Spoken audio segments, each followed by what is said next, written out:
What is going on, guys? It is Tom, or Top 10 Wrestling, and welcome back to another video on the channel. I did a video a bit ago talking about when Chyna debuted in TNA, and you guys seem to really enjoy it. So after doing that video talking about the best women's wrestler of the 90s debuting in TNA, let's talk about the best stable from the 90s and their time spent in TNA. That being the nWo. We're going to talk about when Hulk Hogan, X-Pac, Kevin Nash and Scott Hall were all in TNA together. Let's get into it.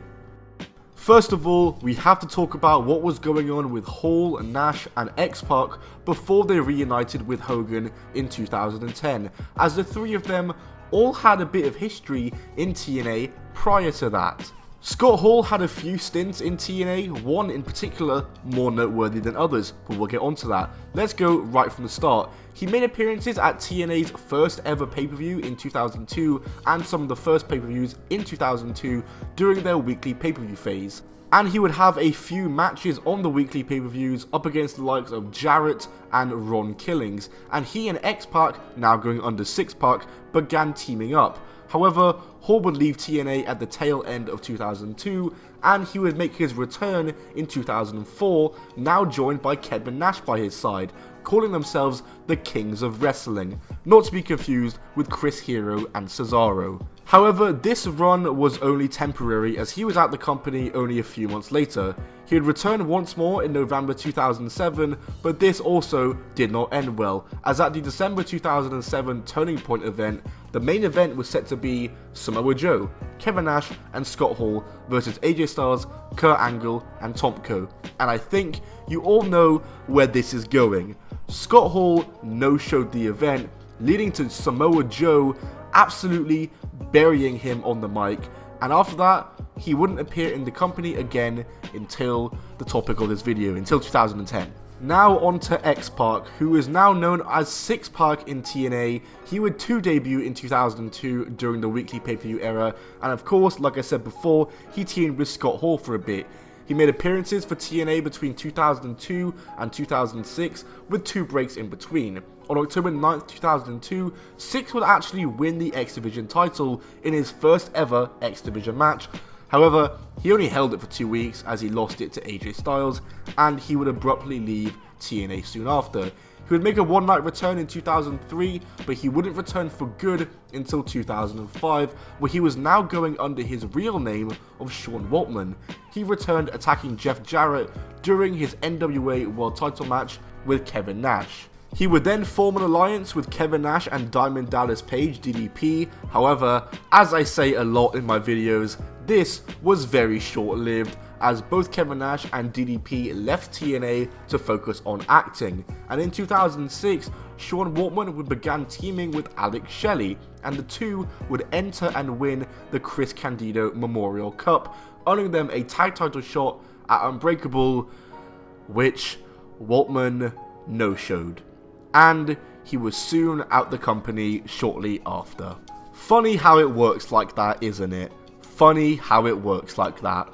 And finally, on to Kevin Nash, who, safe to say, his time spent in TNA was a lot more successful than the other twos. He would debut in 2004, along with Scott Hall, going under the Kings of Wrestling, blah blah blah, we said this all before. Nash spent a lot of time in the main event scene, feuding with Jeff Jarrett and pursuing the NWA World Title, but sadly would never win it. In 2006, Nash would start feuding with the X Division, basically calling them all filler and calling them vanilla midgets. He formed a stable with Alex Shelley and Johnny Devine called Paparazzi Productions, and Nash during this time had a lot of very entertaining backstage skits with the X Division, including ones with Jay Lethal and Sonjay Dutt, where Nash basically gave them their new gimmicks. He gave Jay Lethal the gimmick of an impressionist of Macho Man Randy Savage, and Black Machismo was born, and he gave Sonjay Dutt the gimmick of the Guru, which were both very good gimmicks for them. In 2008, Nash formed the Main Event Mafia along with Booker T, Kurt Angle, Sting, and Scott Steiner, baby. This stable is one of the best concepts for a stable, however, as it's TNA, the execution wasn't exactly on point. However, during this time, Nash would finally get his first bit of title success in TNA when he won the TNA Legends title twice in 2009. Do you guys count that as a title win? I do. It's not a good title to win, but I'm counting it. Following the breakup of the main event Mafia, Nash would start an alliance with Eric Young, and at Final Resolution, Nash won a Feast or Fired briefcase, earning a TNA World Tag Title opportunity. And that basically leads us to where we are now. Leading up to the special Monday TNA Impact on January 4th, 2010, Kevin Nash began teasing that the band were getting back together, and with Hogan's appearance confirmed, many people were able to guess who else would be appearing, and on the January 4, 2010 episode, our theories were proven, as Kevin Nash, Scott Hall, and X-Pac would all appear together. They appeared in the ring with Hogan, and this was the first time in 8 years that the four of them had been seen at a wrestling event together, which is pretty crazy.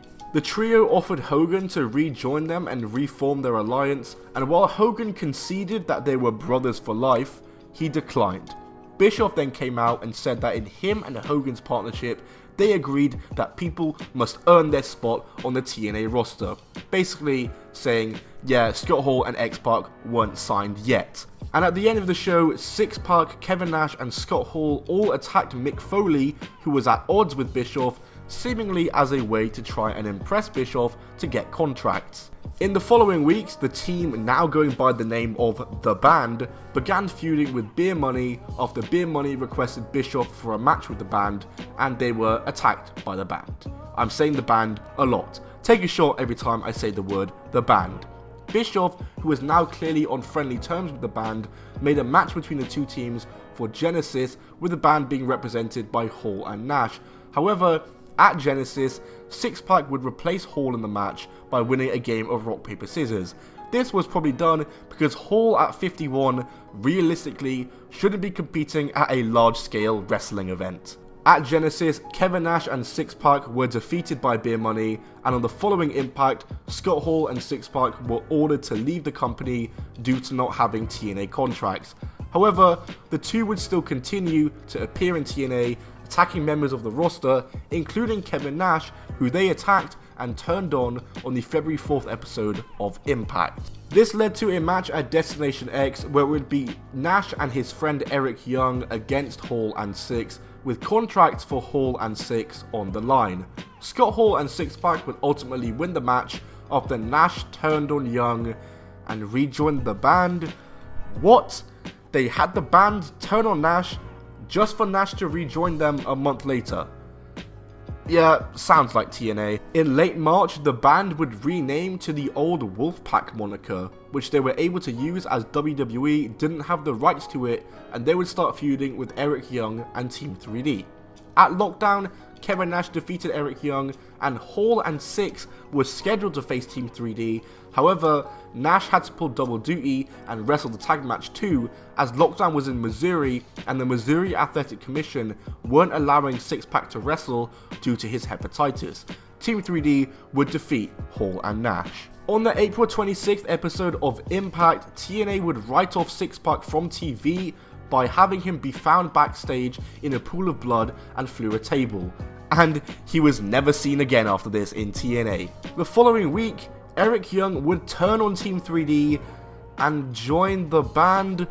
What? So you're telling me the band turned on Nash just for Nash to turn on Eric and rejoin the band, just for Eric to turn on the people who's feuding with the band to join the band himself? Take a shot every time I say the band. My god, man, TNA, you know what, yeah, it is just TNA, isn't it? This is just TNA. On the May 13th episode of Impact, Kevin Nash would cash in his tag team Feast of Five case on Matt Morgan, and him and Hall would win the titles, and they would be defended under the Freebird rule by all three members. So they finally won the titles. Nice, I guess? At that month's pay-per-view Sacrifice, Hall and Nash defeated Inc. to retain the titles. My god, Inc. What an awful tag team. But, as I say again, their reign was very short-lived. On the June 14th taping for the June 17th Impact episode, the Wolfpac was stripped of the titles due to Hall's legal problems, as the previous month, Scott Hall had been charged with disorderly conduct and resisting a police officer. The following day, Hall and X-Pac, who hadn't been seen since April, were both released from the company.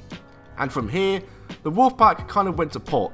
Sting and D'Angelo Dinero at one point aligned themselves with Nash, meaning we've gone from Scott Hall and X-Pac to Sting and Elijah Burke, which is such a weird sentence. The Wolfpac would officially die when Nash announced his departure from TNA in October 2010, making them a very, very awful stable. Overall, the Wolfpac just lost. They lost to Beer Money, they lost to Team 3D, and when they won the titles, they only defended them once before obviously Scott Hall's problems caught up to them.